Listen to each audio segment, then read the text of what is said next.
Ladies and gentlemen, boys and girls, welcome back to another amazing video. It's your boy back at it again with another big body banger. When you guys sent this to me in the Discord, and it's literally called "Why Did All the Children in This Village Suddenly Disappear?" This is apparently a German fairy tale that this guy deep dives into, and we're going to be watching this together and commentating on a lot of what we see. I'm going to have a lot of questions, obviously. Grimm's fairy tales, one of the most disturbing fairy tale series ever, literally the most disturbing fairy tale series ever.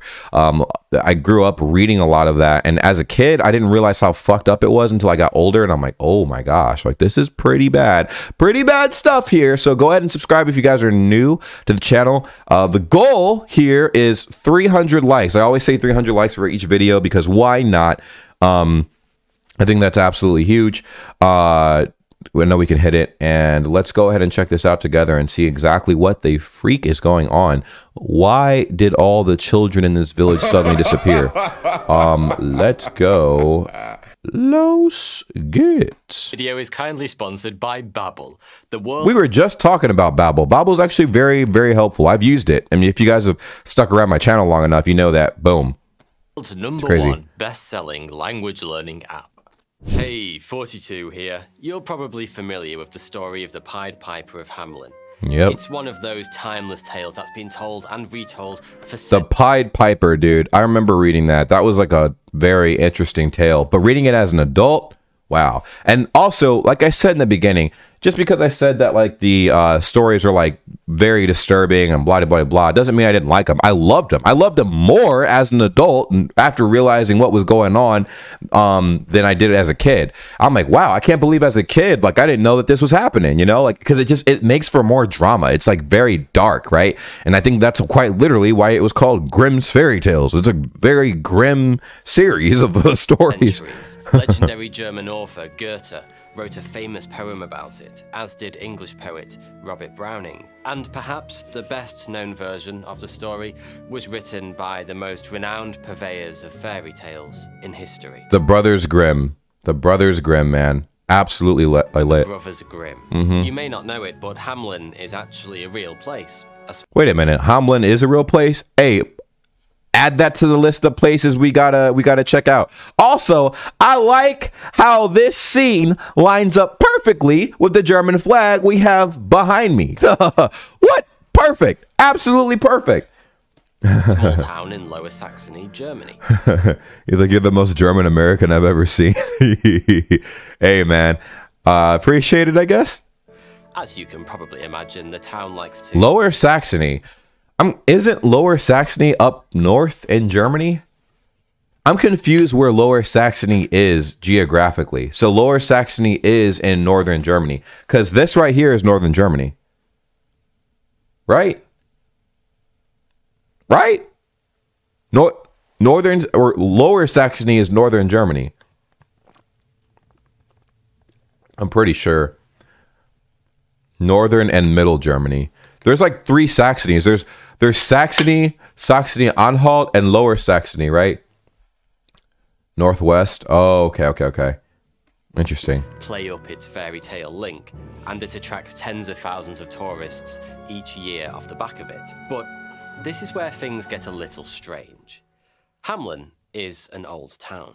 Okay. First settled way back in the 8th century. Yeah. If you were to take a trip there today and delve into the town's extensive archives, you might stumble across an entry written over 600 years ago in 1384. 1384, that's a long ass time ago. Just 9 words long. But those 9 words speak volumes. It is over 100 years since our children left. What the fuck? Then those children are not children anymore. They're adults, and they're definitely gone. You see, the Pied Piper of Hamelin isn't like most fairy tales, carefully constructed to teach children about the real world. In fact, it isn't really a fairy tale at all. It's based on real events. Wait, so the Pied Piper... Hold on. Didn't the Pied Piper play the flute and or something, and like would I'm getting that mixed up with Rumpelstiltskin, because I think Rumpelstiltskin was the guy that like made the golden yarn or whatever. The Pied Piper, can somebody refresh my mind? memory on like what the Pied Piper did. He played the flute, but I don't know why. Do I have a German passport? No, I don't need a German passport. I got the American passport. We're good everywhere, my guy. Lower Saxony is in the north, but it's Lower Saxony because in Germany, the more down you go, the more up you move because of the Alps. Oh, that makes sense. That makes sense. Oh, thought he wanted to get rid of the rats. Oh. True. Also, guys, I don't know what's been up with the volume on here lately, but like the volume is going to be my mic is genuinely pretty loud. But the volume of the video is kind of low, so you're going to have to make peace with that. I'm sorry. Like it's pretty bad. Disturbing ones. But With yeah, over 10 million subscribers worldwide and content updated daily, Babble is top of the list for anyone who's looking to learn a new language, and it's easy to see why. I have a few distant relatives in France who I'd like to know a little bit better, if you aren't familiar with the original fairy tale. It goes something like this. Oh, here we go. So here we go. This is the original fairy tale. We're about to get the juicy deets of what the Pied Piper was. Also, like I said, I am so sorry about the low volume. This is the highest the volume goes here. And then for my headphones and stuff, pretty sure that's the highest my headphones go for volume. So I don't know what's wrong with it. From a rat problem, when a chap in colourful clothes, the Pied Piper, turns up claiming to be the world's best dressed rat catcher. Oh, so you're right. So he's the best rat. So like a town had a rat problem. He shows up. He's like, I'm the best dressed rat catcher. Boom.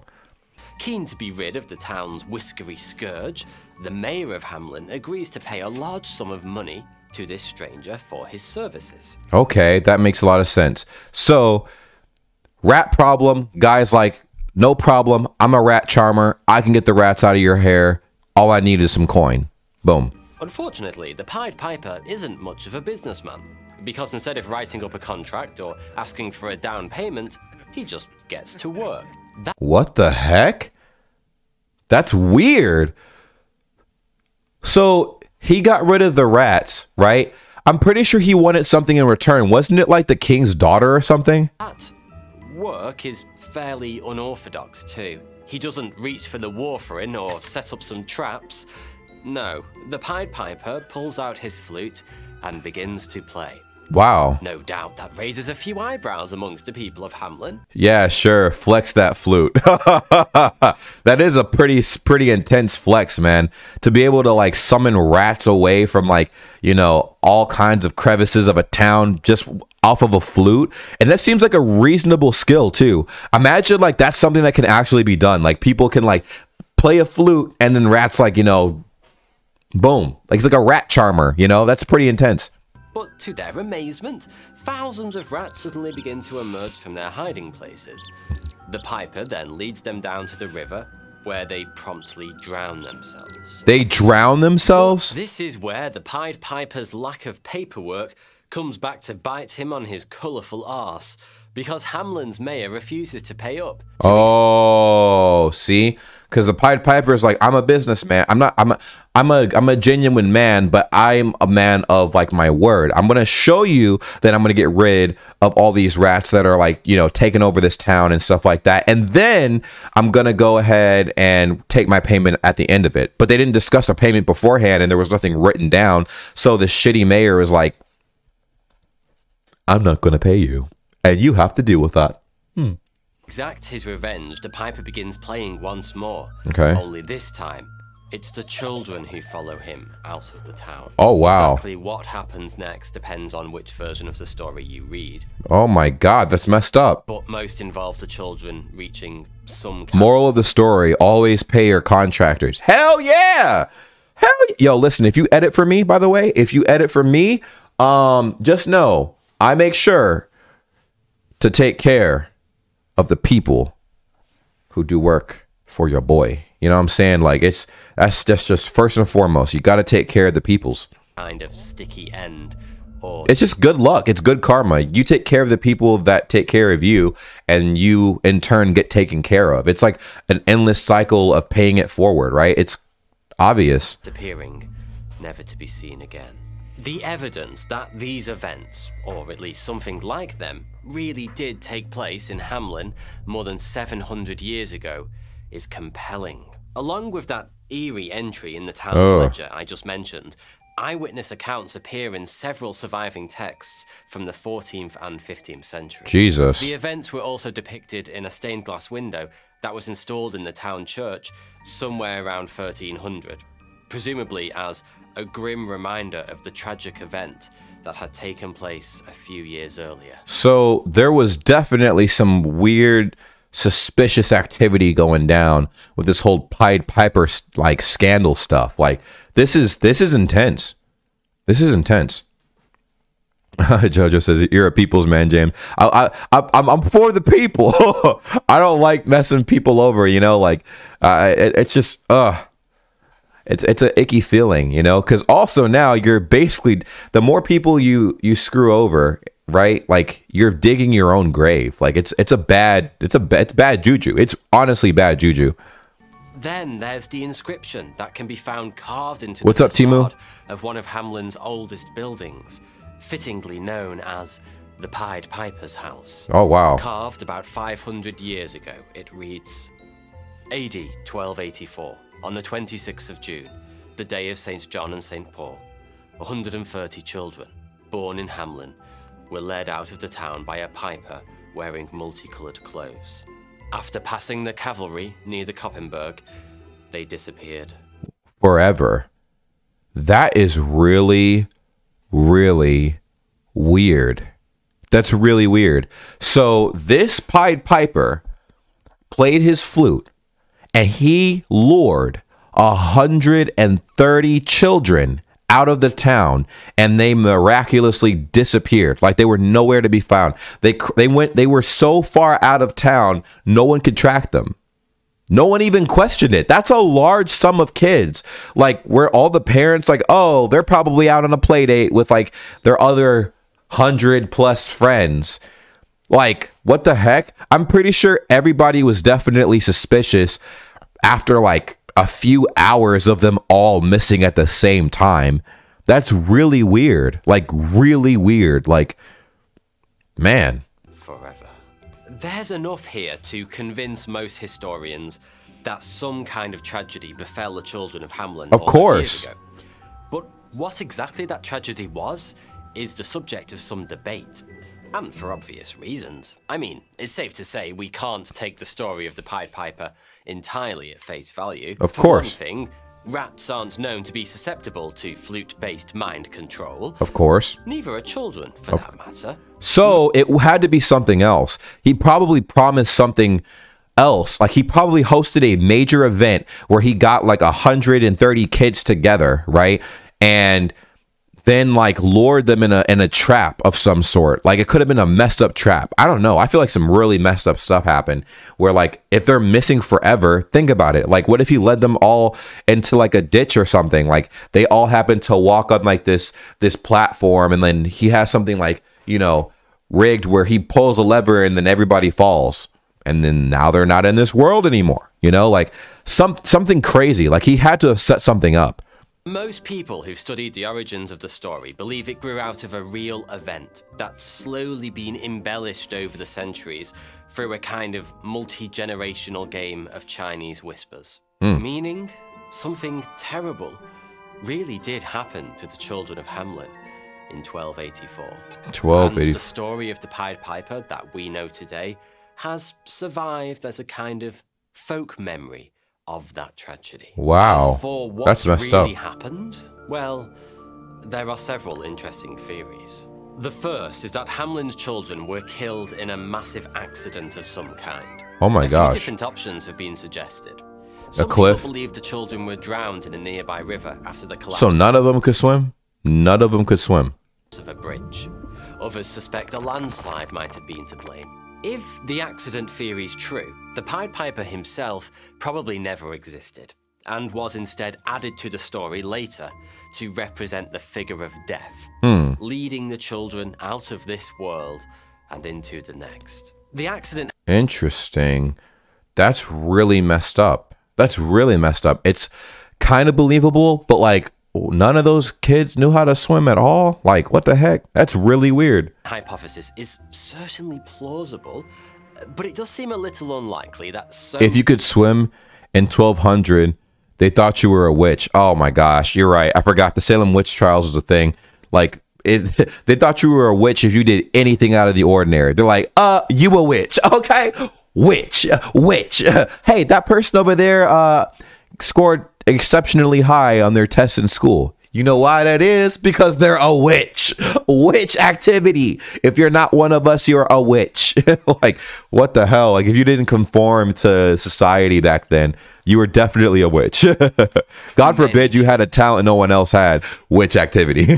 130, according to the plaque, could have been killed in a single event like that. And if they were, no records survive that mention the incident explicitly. Wow. One theory that's been fairly popular over the years Plague. is that the Black Death was to blame for the loss of the Hamlins children. Could be that. It could be that. I feel like it could have been a story in which the guy was like, hey, he did some sort of service for the town and, you know, didn't receive payment. So as a result, he probably poisoned the children's food or something that the children would use frequently, right? And that plague got passed around from child to child to child, you know. Maybe like there's a playground they would go to, or they would play in a special forest. Maybe he led them to a forest, like playing his little tunes, but then he tainted all the trees with like some poisonous chemical thing that comes from plants, and then they touch the you know,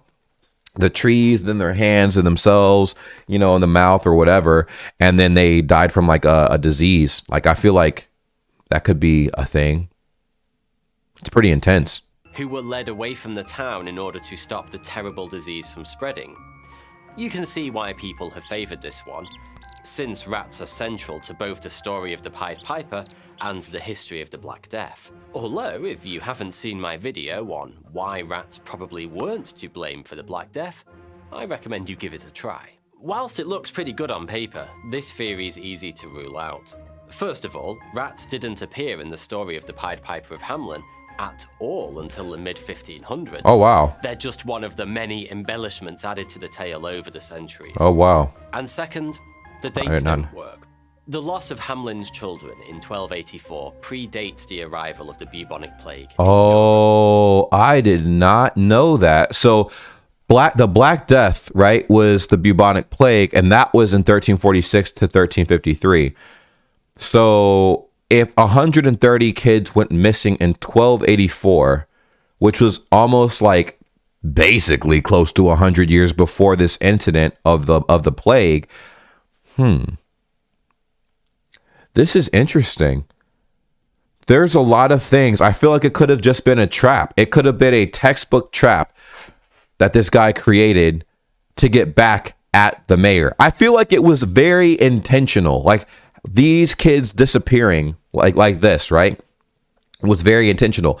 I also have a suspicion that it did not all happen at the same time. I feel like that's the total amount of people that went missing, but this guy devoted his whole existence after getting screwed over by the mayor to making sure that all of those children of people went missing, you know? So people were just like, the kidnappings and stuff, you know, pretty much, like, but in a very clever way, you know? So the story of the Pied Piper was probably a way for people to be like, I remember what actually happened, you know? This is insane. It's like a really crazy deep dive. By more than 60 years. Proponents of the Black Death theory have suggested Hamelin might have been the site of an early plague outbreak, but that's just a case of trying to make the facts fit the theory rather than basing the theory on the facts. Makes sense. Not only is it pretty unlikely that 130 cases of bubonic plague would have randomly popped up in a small town in Germany and then gone away for 60 years. Literally. That makes a lot of sense. It's more unlikely that only children would have been affected. Oh, Marcel says, I don't understand why people are so scared of rats. My wife has 3 rats in the cage and all of them are running around the house. Oh my gosh. That's crazy. Well, I have 2 cats and one of them runs around the house all the time. I I know cats love catching mice, but I'm pretty sure cats are scared of rats because rats are very bold. Rats are very bold, dude. Like, they're very bold. They're not really scared of anything. Ravioli says for later, if you're into fitness content, we have a real funny and good stuff here too. For example, Marcus Rule may be also good for learning German in another genre. Absolutely. Split says you're scared of rats. Really quick story time about rats, and then we'll move on. So basically, I was at the gas station with my fiance. She was in the car. I got out of the car to go fill up my gas tank. It was right after we had a pizza date at this mom and pop restaurant, you know.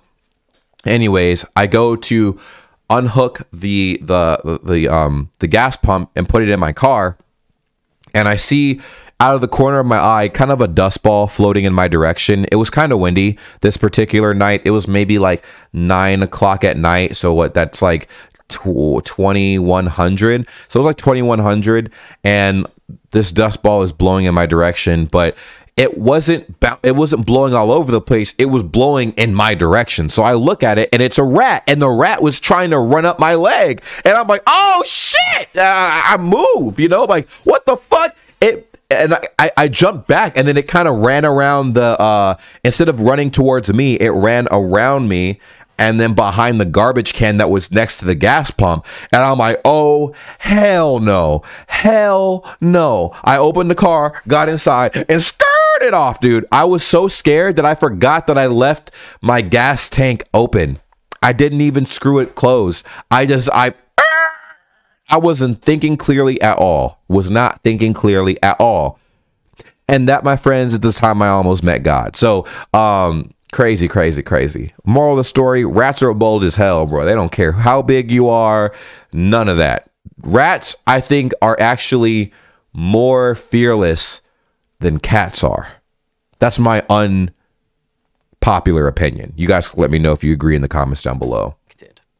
One of the more enticing theories about the disappearance of the children of Hamelin might already be familiar to you if you've been following the channel for a while. Some people have postulated that the children were struck down by an outbreak of dancing mania. Dancing mania? What the heck? You're scared that someday a mutated rat is going to break out of a science lab? Oh, you've been watching too much Resident Evil, bro. That's Resident Evil activity right there, my guy. Have you seen Resident Evil? That was the whole thing. They had like infected rats in Resident Evil and stuff. That was a big deal, dude. You hope dancing mania is the way you go? It sounds great. Can you dance? Oh, dance till you're dead. Dance till you're dead. Imagine that's where that came from. Dance till you're dead? That is hilarious. What the heck? Well, that's not hilarious that these guys perished dancing, but dang. Kind of mass psychogenic illness that's poorly understood, even to this day. During dancing manias, hundreds or even thousands of people would suddenly start to dance uncontrollably, sometimes doing so for days on end until they dropped dead from exhaustion. Dance till you're dead. Dance till you're dead. Holy shiz. I did a whole video on this. Do I have an animal? I have two. I have two cats. I have a older cat and a younger cat. The older cat is the younger cat's mother. And the younger cat, I think he's like 7 months now. The older cat's almost 2 years. Incredibly weird phenomenon a while back, so I won't go into too much detail here on the specifics. But both the location and the timelines do seem to fit, at least approximately. Most of Europe's dancing manias occurred between the 14th and 17th centuries in England, Germany, and the Netherlands. Oh my god. And there are a few examples where only children were involved, including one that took place just a couple of 100 miles from Hamelin. Oh my god. Whether or not that's just a coincidence is impossible to say. A dancing mania might explain where the Pied Piper comes into things as well. Oh, so I get it now. The Pied Piper was playing that twerking twerking music, and people were twerking until they couldn't twerk anymore. They were basically pushing up daisies and stuff. That's crazy. That's crazy, bro. Like, he was playing the booty shaking music, and then everybody was shaking their booties until they couldn't shake their booties anymore, and they were, oh my gosh, that's crazy as fuck. Makes sense. A piper. Everybody's like, yeah, yeah, and then boom, like Dancing Mania. Like, that's crazy as hell. He was playing like something. I don't know what he was playing, bro. Actually, a lot of songs back in the day were like, they had some pretty like dark meanings behind them and stuff like that. If you think about that, like nursery rhymes and things of that nature. Oh. Could conceivably have triggered the Dancing Mania outbreak, or perhaps the figure was added to the story in retrospect in an attempt to try and rationalize the fact that 130 children just got up and started dancing for no reason. Oh, you're right. There could be a drug thing, because a lot of those plants that are out there in the forest, maybe the town of Hamlin, right, probably was surrounded by a forest of like shrooms or something, you know, like, or opiates or something. I don't know, like some craziness. And then like maybe like this guy lured all these poor children into like that area. He's like, oh, you should try these. These are good for your health or something. Or like, these will allow you to fly. And then they would eat these, feel all weird, and try to jump off of stuff, you know? It's crazy. Quite compelling about this theory. That's crazy. Some of its downsides. Dancing manias didn't tend to kill all of those that took part. In fact, some historians dispute the idea that they were ever actually fatal at all. Oh, wow. So, presumably, if an outbreak of uncontrollable dancing was the kernel of truth at the center of the Pied Piper story, plenty of children involved would have lived to tell the tale. True. If that were the case, because they would have literally come back. Like, the bottom line right now is 130 children went missing. What happened to the 130 children?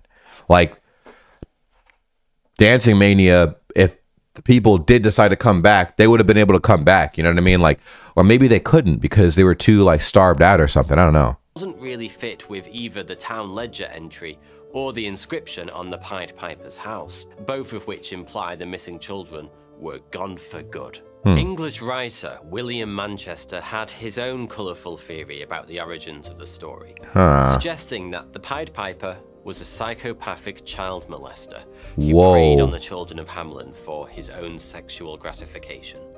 Which sounds pretty extreme. That's very extreme. What the fuck? Certainly more plausible than one of the other common explanations, aliens. Some historians, okay, probably not historians, believe the Pied Piper was actually a being from another world who charmed the children of Hamlin using a high-tech alien device that the locals thought looked a bit like a flute. What the heck? I'm going to go ahead and put this one down as a long shot. Actually, what the heck? It's fair to say that all the theories I've covered so far are pretty speculative. There isn't really enough evidence to confidently confirm or rule out most of them. But the next one, which incidentally is favoured by the majority of historians these days, is slightly different. And whilst it's a little less dramatic than pandemics or pedos, it's still pretty intriguing in its own way. The world was a very... This looks like the setting for Shrek. This looks like the setting for Shrek. I'm expecting like the somebody was told me the world was gonna I had the solution in the like she was looking kinda know what no. Sorry. Anyways, I'm expected to see like Shrek just kick open his door and then boom, like top of the morning to your laddies. Children of Hamlin went missing.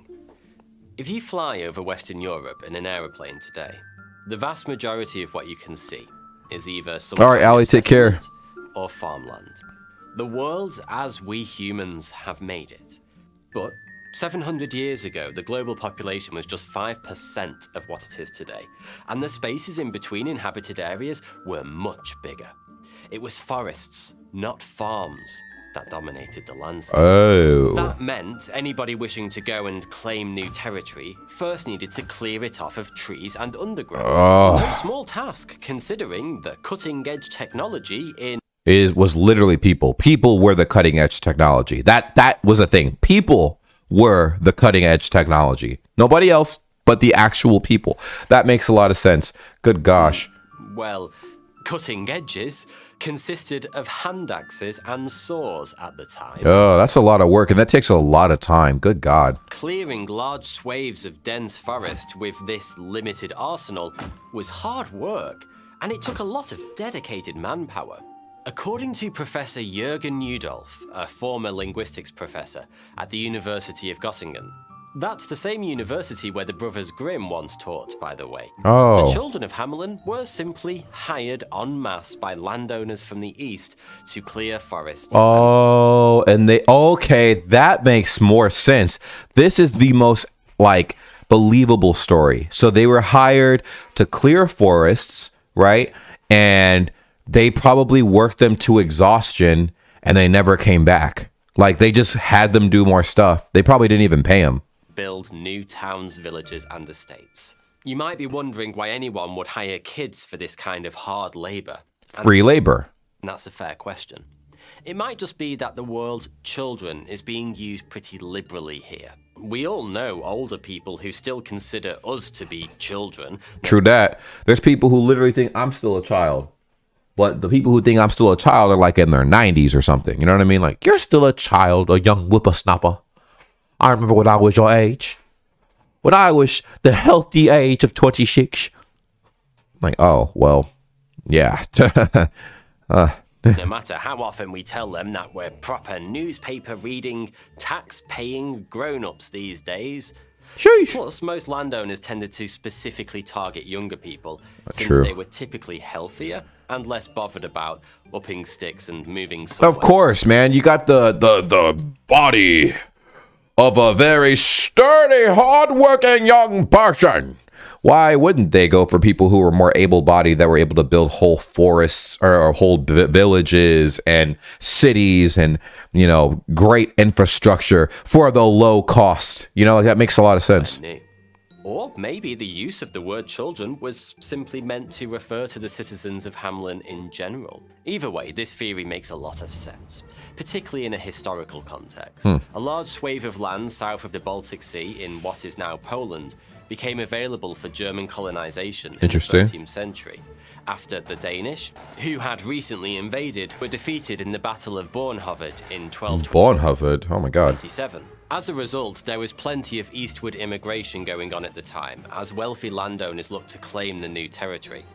To aid in their expansion efforts, many employed what were known as locators. Locators? Men who would go from town to town, attempting to recruit able-bodied individuals to help them with all the grunt work. Interestingly enough, locators often wore brightly colored coats. Oh, and they probably like had like tantalizing offers and stuff. So they probably lured all those people in doing that, and then the people were never to be found again because they were moving so much and clearing so many different forests and hard labor and stuff like that. That's why the 130 people disappeared from the town of Hamelin, right? That's crazy as heck, bruh. And funny hats that weren't a million miles away from the garments the Pied Piper is usually depicted as wearing. One such locator may well have ended up in Hamelin, and after selling the dream of a new life and riches to the east, left with a large number of the times are different back in the day. He said girls were married as soon as they were able to get pregnant. That's wild, absolutely wild. And that's how it worked a lot back in the day, you know, like in the 1300s, 1600s, and or 1200s, I should say, the 1200s, 1300s and back, you know. Different times for sure, but that's intense. Younger denizens. To add a little more weight to this theory, several towns and villages with various versions of the name Hamelin appeared to the east around this time, hinting that widespread emigration very likely did take place. German names that were once common in Hamelin also crop up with surprising frequency in some parts of Poland, even to this day. Having said all that, bro, Aaron Yeager's from Germany, bro. Aaron Yeager's from Germany, bro. What? No way to know for sure if some kind of mass emigration was the tragic event that morphed into the story of the Pied Piper of Hamelin. It seems to fit in many ways. But then, the evidence is still very much circumstantial. Crazy. Hamlin is just one of hundreds of towns that would have been affected by Eastwood Immigration at the time. So it's difficult to see why this particular example would have spread across the globe in the form of a folk memory in quite the way it has. True. So, was the Pied Piper a fictional embodiment of death in the face of some centuries-old tragedy? True that. I think it was. A particularly skillful headhunter in a fancy True. It could be a lot of things, man. coat? Or one of history's scariest child molesters? I'll leave that up to you. Thanks for watching. That was very disturbing. Very disturbing. But at this point, you guys have probably dropped 300 likes in this video, and you probably have answered a lot of my questions that I've had throughout this video, or maybe have agreed with a lot of my points that I've made throughout this video. Regardless, let me know what you guys think of this theory. This is pretty intense. This is probably one of the most wild deep dives I've ever seen on one of the old fairy tales. Like, what actually happened? Oh my gosh, dude. Super crazy. Super, super, super crazy. But anyways, like, comment, subscribe, turn on your post notifications and stuff like that. We drop videos regularly. Not every day anymore, but every day. But every day. Anyways, take care. Love you guys. Peace.